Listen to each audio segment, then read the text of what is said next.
تھوڑے واجبات اچھے کریں، قرآن کی تلاوت، کوئی تلاوت کرے. اب دیکھیں عبادتیں اپنی جگہ پر ہیں ساری، لیکن جب آپ کوئی عبادت کر کر امام کو ہدیہ کر دیں، اب ایک تسبیح پڑھ کے صلوات کی اگر آپ امام کو ہدیہ کر دیں تو امام آپ کو خالی چھوڑیں گے؟ اللہم صلی علی.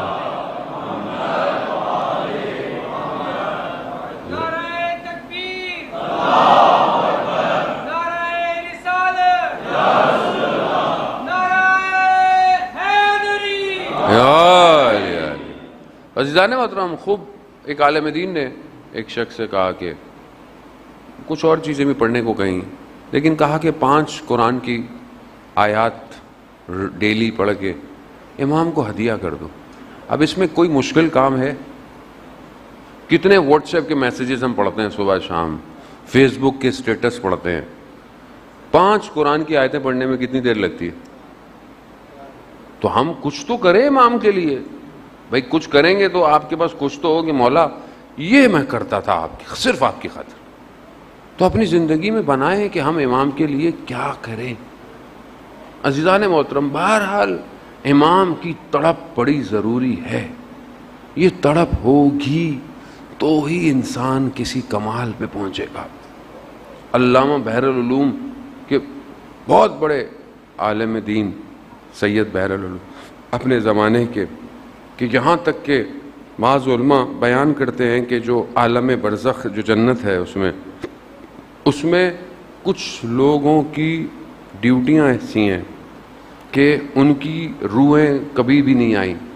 کچھ لوگوں کے پاس علم تھا، علامہ طباطبائی کے بھائی کے پاس علم تھا، وہ روحوں کو بلا لیتے تھے. وہ کبھی بھی علامہ بحر العلوم کی روح نہیں آئی. اس کی وجہ کیا تھی؟ اس کی وجہ یہ تھی کہ ان کی عالم برزخ میں نوکری ایسی ہے کہ وہاں سے ہٹ ہی نہیں سکتے. کیا نوکری؟ انہوں نے پیغام بھجوائے، علماء بیان کرتے ہیں کہ انہوں نے کہا کہ ہم مولا علی کے دروازے کے نگہبان ہیں. ہم جو ہے وہ ہمارے پاس وقت ہی نہیں ہے، ہم کہاں ہیں اس مقام پہ. اور دنیا میں بہرحال ان کے اپنے مقامات سارے.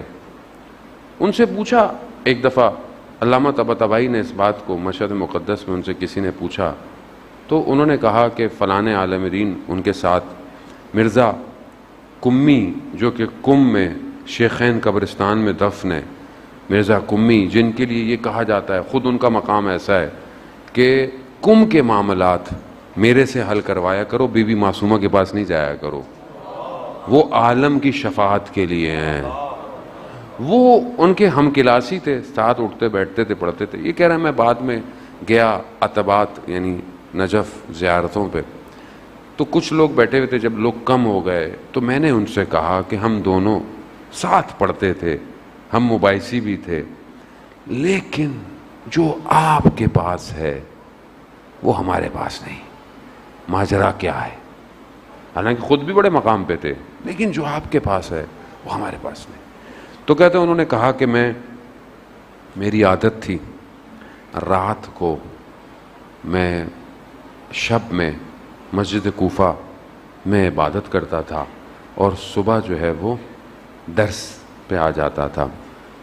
ایک رات میں مسجد کوفہ جا رہا تھا تو طوفان سی آندھی سی آئی اور اندر سے مجھے یہ احساس ہوا کہ مجھے مسجد سیلا جانا چاہیے. مسجد سیلا مسجد کوفہ سے پہلے ہے، جہاں انبیاء کے مقامات ہیں اور وہ وقت کے امام سے مختص ہے، مخصوص ہے. کہا میرا کھچاؤ ہوا کہ میں مسجد سیلا جاؤں. میں نے کہا نہیں میں روز وہیں جاتا ہوں، میں وہیں جاؤں گا. کہا طوفان آندھی نے مجھے موڑ دیا. میں مسجد سیلا گیا.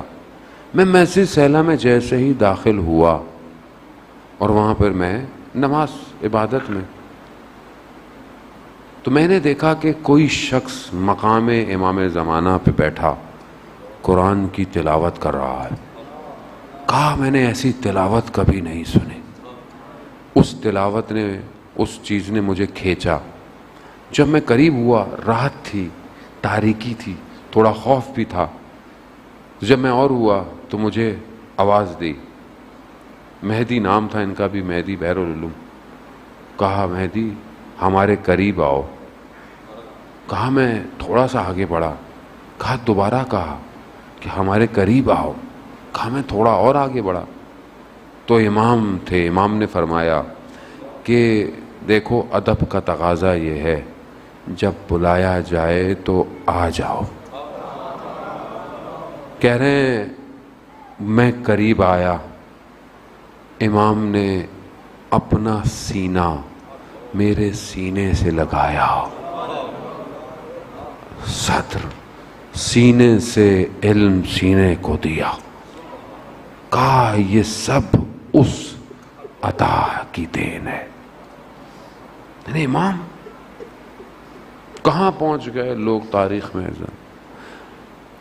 ہم بہرحال ہم خطا کار ہیں عزیزان محترم، گناہ گار ہیں، ہماری آنکھیں گناہ گار ہیں، لیکن بہرحال تڑپ تو ہونی چاہیے کہ کب دیکھیں گی یہ آنکھیں متا ترانا و نراکا، کب آپ ہمیں دیکھیں گے، کب ہم آپ کو دیکھیں گے۔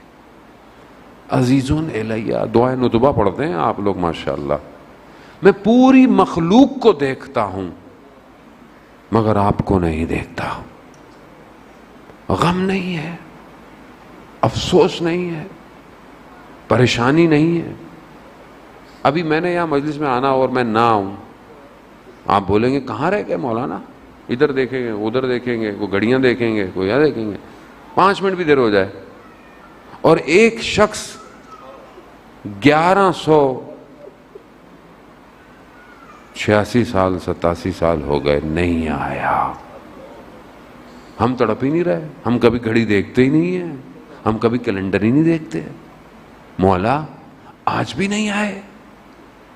ٹائمر لگا ہونا چاہیے زندگی میں، کب آئیں گے آپ؟